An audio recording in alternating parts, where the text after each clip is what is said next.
Hello student, मैं योगेश कुमार साहू आप सभी का एकेडमी ऑफ हायर मैथमेटिक्स के इस क्लास में स्वागत करता हूं। प्रेडिकेट क्या है? प्रेडिकेट भी एक लॉजिक ही है, लॉजिक का हिस्सा है, तर्क शास्त्र का एक हिस्सा है। अब इसमें जो है लेकिन खासियत है। प्रेडिकेट क्या है, डेफिनेशन को मैं समझाऊंगा, पहले आपको सिंपल तरीके से बोलता हूँ। प्रेडिकेट एक्चुअल में एक प्रोपोजिशन बनता है, फंक्शन बनता है, स्टेटमेंट बनता है, लेकिन वो स्टेटमेंट क्या होता है पता है? एक वेरिएबल रहेगा, हमेशा वेरी कर रहा होगा।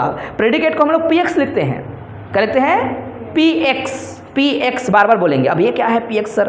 पहले डेफिनेशन को सुन लेना, समझना। मैं जैसे कि एक बात बोलूँगा, अब उस बात में समझना। एक्स प्राइम नंबर है, मैंने कहा कथन तो जरूर है, कथन है, और इस कथन की क्या है? ट्रू फॉल्स दो बात होगी, या तो ट्रू होगी या फॉल्स होगी। जब तक उस एक्स की जगह मैं मान ना रखूं तब तक ट्रू फॉल्स बोलते नहीं बनेगा। मैंने क्या कहा है? एक्स प्राइम नंबर है। अब एक्स का क्या रख दिया किसी बच्चे ने? 2, तो 2 तो प्राइम नंबर है, पता है ना? 2 प्राइम नंबर होता है, 3 भी प्राइम नंबर होता है, ठीक है। कई लोग सोचते हैं 2 से डिवाइड होने वाला प्राइम नंबर नहीं होते। भाई साहब, खुद से डिवाइड होने वाले नंबर और किसी और से डिवाइड ना हो वो प्राइम नंबर कहलाता है। सिंपल सी बात है। हिंदी में कहते हैं हम लोग क्या उसको? अभाज्य संख्याएं। अब मैं यहाँ पर बोलता हूँ 5 प्राइम नंबर है, तब तक ट्रू बोलोगे, बगल में ट्रू ट्रू लिखते रहोगे। अब मैं बोल दिया 6 प्राइम नंबर है, मैं बोलूँगा है, मैं बोल रहा हूँ ना, लेकिन आप बोलेंगे बगल में फॉल्स। बगल में क्या बोलेंगे? फॉल्स। बस इतनी सी कहानी है। क्या याद हुआ? क्या याद हुआ? मतलब मीनिंग समझ आया ना? प्रेडिकेट क्या है? प्रेडिकेट है एक अपने आप में स्टेटमेंट या फंक्शन। फंक्शन को ही बोलेंगे। फंक्शन क्यों? क्योंकि कोई जब भी कोई वेरिएबल शब्द इस्तेमाल होता है तो फंक्शन बोलते हैं हम लोग। तो predicate is a statement, is a proposition, ऐसे बोलेंगे, है ना? विथ वेरिएबल, और ट्रूथ वैल्यूज उस वेरिएबल पर डिपेंडेंट होंगी। That's it. आप भूल गए तो उसी को ट्रांसलेट करके उसी को अपने भाषा में लिख डालना, ठीक है। अब रही बात यहाँ पे लिखा है, उसको ध्यान से देखो। क्या लिखा है मैंने यहाँ पर? अ प्रेडिकेट इज अ सेंटेंस। अरे स्टेटमेंट है, ठीक है, स्टेटमेंट बोलना है स्टेटमेंट, या फिर प्रोपोजिशन बोलेंगे। मैंने पहले भी बोला था उसको। क्या है बेटा? प्रेडिकेट क्या होता है? प्रोपोजिशन होता है, या क्या होता है? स्टेटमेंट होता है, या फिर कई लोग क्या बोलते हैं उसको? फंक्शन। तो फंक्शन शब्द नहीं बोलेंगे तो चल जाएगा, लेकिन ये नहीं भूलना है, ठीक है। एक अपने आप में स्टेटमेंट ही होता है, और स्टेटमेंट को डेफिनेशन तो सबसे पहले क्लास में बोले थे। स्टेटमेंट जो कि ट्रू या फॉल्स वो बोलते थे हम ना, वो अभी दिमाग में रखे हुए हैं, है ना। तो हमने बोला कि प्रेडिकेट इज अ, पहले लिखा जाएगा, इतना इसको रटना ही नहीं पड़ेगा भाई, कौन रटेगा? इतना तो अंग्रेजी आ ही जाएगा, है ना। और दैट से चालू करना। दैट कंटेन्स अ वेरिएबल, जो कि कंटेन करता है। कंटेन मतलब शामिल करना। किसको शामिल करता है बेटा? वेरिएबल को, है ना। वेरिएबल मतलब जो वेरी कर सकता है, जैसे एक्स चाहे वाई चाहे कुछ भी। बिकम अ प्रोपोजिशन, मतलब बिकम अ प्रोपोजिशन ये बनेगा, ठीक है। ये मैं ना इसकी जगह क्या बोल सकता हूँ? स्टेटमेंट तो बोल दिया है, जैसे डेफिनेशन में लिखा था। इसकी जगह सेंटेंस भी बोलेंगे तो भी चलेगा, बाद में ये प्रोपोजिशन बनेगा, ऐसा बोल सकते हैं। तो यहाँ पर ना ये लिखेंगे तो भी चलेगा बेटा। क्या लिखेंगे हम लोग? सेंटेंस लिख देना, ठीक है, सेंटेंस लिख देना। और तब वो क्या बनेगा? प्रोपोजिशन बनेगा, अर्थात स्टेटमेंट बनेगा, मतलब ट्रू और फॉल्स होगा। कब? Only when specific value are assign, जब आप वेरिएबल के जगह स्पेसिफिक वैल्यू को असाइन करोगे, रखोगे, तो बन जाता है स्टेटमेंट या प्रोपोजिशन। पहले हमेशा क्या होता है? वो प्रेडिकेट एक सेंटेंस है ना। हालांकि स्टेटमेंट बोल देते तो थोड़ा सा बोलने का तरीका चेंज करना पड़ता, लेकिन यहाँ पर हमने बिकम अ प्रोपोजिशन बोला है, तो बोलने का तरीका में हम यहाँ स्टेटमेंट शब्द इस्तेमाल ना करके क्या बोलेंगे? प्रेडिकेट इज अ सेंटेंस, है ना। इन लॉजिकल मैथमेटिक्स एक्स्ट्रा अगर मिर्च मसाला लगाना है तो ऐसे बोलेंगे, predicate is a sentence in logical mathematics, है ना, दैट कंटेन अ वेरिएबल, जो कि वेरिएबल कंटेन करता है, एंड बिकम मतलब बन जाता है, become a proposition, become a statement. लेकिन स्टेटमेंट का मतलब होता है ट्रू फॉल्स, लेकिन वो ट्रू फॉल्स कैसे लिखा जाएगा?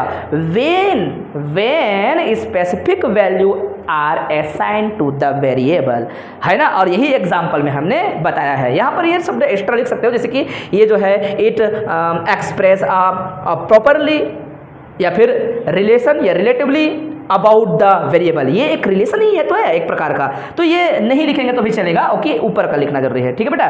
तो जैसे कि यहाँ पर मैंने जैसे शुरू में कहा था वही बात लिखे हैं। X is prime number. Now you can assign a number या वेरिएबल, है ना, आप एक नंबर असाइन करेंगे, एक वैल्यू असाइन करेंगे, वैल्यू असाइन कर लेते हैं, आप कुछ भी बोल सकते हो। जैसे कि मैंने कहा यहाँ पर 5, तो 5 लिख दिया तो मैं क्या बोलूँगा, अब x ऐसे ही बोल सकते हो, है ना, x क्या आ गया, या फिर बोलेंगे ऐसे ही बोलेंगे 5 is prime number, prime number. तो स्पेसिफिक वैल्यू बोलना पड़ा कि नहीं, तो अब यहाँ पे बगल में क्या बोलोगे आप लोग, ट्रू, क्योंकि 5 जो है प्राइम नंबर होता है। अब किसी बच्चे ने कहा कि नहीं 4 लिखो सर, तो 4 इज, अभी भी इज ही बोलना है ना, याद रखना, is prime number, prime number. तो बोलेंगे बकवास बात, गलत है, ये प्राइम नंबर नहीं होता, खत्म कहानी इसकी। कितना सिंपल है। तो क्या मैं ऐसा आपको बोलता बिना कुछ बात किए, अंग्रेजी झाड़ता यहाँ पे, तो आपको समझ आता, बहुत कम आता, ठीक है। और यहाँ पर ये चाहे हिंदी मीडियम का बच्चा हो चाहे इंग्लिश मीडियम का बच्चा हो, हर एक स्टूडेंट को एक ही लाइन में एक ही बार में बात समझ आ गया कि प्रेडिकेट क्या है। पक्का ना बेटा, ठीक। तो ये प्रेडिकेट का जो है हम क्या करेंगे, वीडियो को थोड़ा अलग कर देंगे। मान लो कभी सर्च में आ गया, बच्चे यही खोज रहे हों, तो हम क्या करेंगे, वो आर्गुमेंट का एक क्वेश्चन अलग कर देंगे और ये जो है प्रेडिकेट का हम अलग करके साथ में करेंगे, ताकि अलग अलग जो है बच्चों को ढूंढने में प्रॉब्लम ना हो। मैं पूरा समझा पाया ना, और कुछ मत लिखना, हो गया, खत्म कर देना। और मान लो यही क्वेश्चन 4 में आ गया, तो 3-4 और होशियारी झाड़ देना है, 1-2 और क्वेश्चन एग्जाम्पल डाल देना है, हो गया, फिर खत्म कहानी, ठीक है बेटा, पक्का ना। और कुछ नहीं है, बुक में जो है कहानियाँ हैं, उस कहानियाँ को नहीं भरेंगे, कहानियाँ से हमने चीज़ों को अच्छा बना लिया है, ठीक है। उसी बात को जो हम इतना सारा बोल रहे हैं ना, उसी को जो है भर भर के लिखा हुआ है, तो वो काम नहीं करना है। पेपर में हमेशा ऑथेंटिक चीज़ को लिखना है, सिंपल चीज़ को लिखना है, अच्छा लिखना है। ये प्रेडिकेट कंप्लीट करने के बाद हमने यहाँ पर क्वान्टिफायर के बारे में बात किया, और क्वान्टिफायर हमने अपने बच्चों के साथ पूरा चर्चा कर लिया है और लगभग सबको समझ आ गया है। तो बाकी बच्चों को हम समझाते हैं, क्योंकि हमें थ्योरी बनाने में समय लगा, तो हम जो है वीडियो का लेंथ बड़ा नहीं करना चाहते थे, इसलिए हमने ये किया है, ठीक है। मतलब अभी हम बता रहे थे, फिर भी हमने उसको कट कर दिया है, मान लो वीडियो से। क्वांटिफायर क्या है, तो क्वांटिफायर एक्चुअल में एक प्रकार का नीड है, कहाँ पर, हमारे इस प्रोपोजिशन पर, लॉजिकल मैथ्स पर। ये क्या करता है, चीज़ों को क्वांटिफाई करता है, बताता है अलग अलग तरीके से, शब्दों को क्या करता है, वो उसकी वैल्यू बढ़ाता है। वैल्यू बढ़ाता है कहने का मतलब क्या है, जैसे कि सम कभी इस्तेमाल करना पड़ा, और क्या इस्तेमाल करना, आल इस्तेमाल करना पड़ा। ये 2 प्रकार के शब्द कभी कभी इस्तेमाल करना पड़ता है, किस पर, हमारे प्रोपोजिशंस पर। तो ये 2 प्रकार की बातों को ही हम क्या कहते हैं, क्वांटिफायर कहते हैं। एक तो क्या, फॉर ऑल, और एक क्या होता है, सम। ओनली सम बोल सकते हो या ओनली आल बोल सकते हो। तो हमने वही लिखा है, we need quantifier to formally express the meaning of the word all and some. जैसे कि मैंने सबसे पहले क्लास में बताया था, आल रोजेस आर ब्लैक, मैंने सामने आल शब्द कह दिया, तो उस आल के ऐड करने कारण से वो पूरा प्रोपोजिशन जो है फाल्स हो गया था, क्योंकि ऐसा होता नहीं है। फिर हमने कह दिया कि सम रोजेस आर ब्लैक, तो ट्रू बन गया। देखो, सम और हमने आल का जब इस्तेमाल करना चालू किया, तो हमें पता चला कि वो जो ट्रू फॉल्स की बात में बहुत ज़्यादा उसका दबदबा है, तो वही बात को हम यहाँ पे बताए हैं। तो there are 2 type of important quantifier, और भी होते हैं, लेकिन ये 2 ही इंपॉर्टेंट है, और भी हैं, लेकिन हम इन दोनों को भाव देंगे। पहला क्वांटिफायर का नाम क्या है, यूनिवर्सल क्वांटिफायर। सार्वभौमिक क्या है, ये सत्य चीज़ों को क्वांटिफाई करता है। इसका निशान क्या होता है, फॉर आल का निशान ऐसा होता है, यही फॉर आल है। For all he universal quantifier कहलाता है। एग्जिस्टियल क्वांटिफायर क्या है, एग्जिस्टियल क्वांटिफायर जो है, जब हम कभी फॉर सम का इस्तेमाल करें, इसका निशान ये होता है, हर किसी का निशान होता है, तो ये उसका सिंबॉलिक रिप्रेजेंटेशन है, और हमने अपने बच्चों के साथ अच्छे से बात किया और समझाया। जैसे कि डेफिनेशन लिखना है अच्छे से, अगर 8 नंबर में आया, 4 नंबर में आया और लगातार आ रहा है, छोटा में नहीं, कितने में आ रहा है, 8, 4 ऐसे करके, तो जब 4 में आएगा तो 1 पेज लिखना है, पूरा अच्छा से आना चाहिए। तो थोड़ा कम थ्योरी कर सकते हो, हल्का फुल्का दोनों को लिखना है। तो हम यहाँ पर बोले हैं यूनिवर्सल क्वांटिफायर को डिनोट करते हैं, ऐसे हाईलाइट हो गया। फिर मीनिंग को बताया कि इसका मीनिंग का मतलब सिंबल का क्या क्या है, फॉर आल है, फॉर एवरी है, फॉर और क्या है बेटा, ईच है ना, और क्या है, एटमोस्ट है, इतना सारे मीनिंग होते हैं इसका, है ना। फिर अगर डेफिनेशन को अगर मैं बोलना चाहूँ, मुझे स्टेटमेंट पे बताना है इस बात को, तो स्टेटमेंट को बताने के लिए क्या करना पड़ेगा, थोड़ा बात को अच्छा सा करना पड़ेगा। पीएक्स अगर मेरा स्टेटमेंट है, या फिर प्रोपोजिशन है, या प्रोपोजिशनल स्टेटमेंट है, कहाँ पर, किसी डोमेन पर। डोमेन मतलब जिस दायरे में बात करते हो, कुछ भी थोड़ी ना बात करते रहोगे, तो डोमेन होता है, एक दायरा होता है जहाँ पर बात करना है। जैसे नंबर थ्योरी, तो नंबर थ्योरी में एक डोमेन होता है कोई नंबर का, है ना, उस पर बात करेंगे, है ना। जैसे कि आप गुलाब के बारे में बात करते हैं, तो गुलाब क्या था, डोमेन था, कलेक्शन ऑफ गुलाब, जैसे मैंने ऑल रोजेस आर ब्लैक बोला तो एक डोमेन हो गया ना, उस डोमेन के अंतर्गत बात करोगे ना, कुछ भी थोड़ी ना बोलोगे।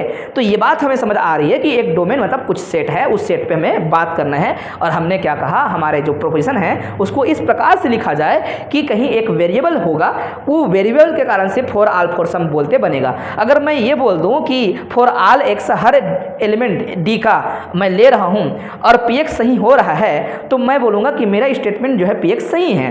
कब? जब मैं हर एक एलिमेंट को इस्तेमाल करता हूं तो मैं बोलने का तरीका चेंज करूंगा और बोलूंगा कि मेरा स्टेटमेंट पी एक्स क्या है, ट्रू है, is true for all x belongs to D. अगर नहीं है तो मैं फाल्स बोलूंगा, फाल्स भी बोल पाऊंगा। तो बोलने का तरीका में एक एग्जांपल बताया गया है। एक तो हमने छोटा सा इमेज बनाया है, डोमेन में ऐसे बना देना, हर एलिमेंट एक्स अंदर रहेगा ऐसे करके, ठीक है। अच्छा, और पी एक्स यहीं डिफाइन होगा और ये ट्रू होगा। अच्छा, फिर अगर मैंने एक एग्जाम्पल बोला और पी एक्स इक्वल टू क्या बोल दिया, x square is positive number, ये तभी है जब तुम इंटीजर लोगे, -2 कर भी 4 0 से इधर +1 2 3 4, इधर -1 2 3 4, कुछ भी लोगे तो हमेशा पॉजिटिव नंबर बनते हैं, गारंटी है। ये इंटीजर का निशान है, हिंदी में कहते हैं पूर्णांक, ठीक है। तो ये आ गया। अब बोला कि फिर से यही स्टेटमेंट बोला और मैंने बोला कि यहाँ पर एक्स स्क्वायर क्या है, पॉजिटिव नंबर है, और मैंने बोला है for all x belongs to c. बकवास बात है ना, हर कॉम्प्लेक्स नंबर नहीं आता। अगर सी नहीं तो किसी ने कहा दिया आर, तो कोई भी रियल नंबर का स्क्वायर हमेशा पॉजिटिव नहीं होता। जैसे √2 क्या है, √2 और ये जो है मान लो -√2 है, तो ये बिल्कुल भी क्या है बेटा, एक अपने आप में रियल नंबर है क्या, नहीं, इमेजिनरी बन गया, सॉरी इमेजिनरी बन गया। तो इमेजिनरी, मुझे इमेजिनरी ही रखना सही है। रियल का स्क्वायर हमेशा क्या होता है, पॉजिटिव होता है। रियल का स्क्वायर क्या है, पॉजिटिव होता है। कॉम्प्लेक्स का स्क्वायर नेगेटिव होते हैं, ठीक है ना। यहाँ रियल का, हर रियल नंबर का स्क्वायर पॉजिटिव होता है, गारंटी है, ठीक है। तो आप कॉम्प्लेक्स नंबर बोलेंगे, अभी हमने जो लिया था -√2 एक कॉम्प्लेक्स नंबर है, जिसे आप लोग क्या लिखते हो, √2 आयोटा भी बोलते हो। ये इसका स्क्वायर करने से हमेशा क्या आता है, -2 आते हैं।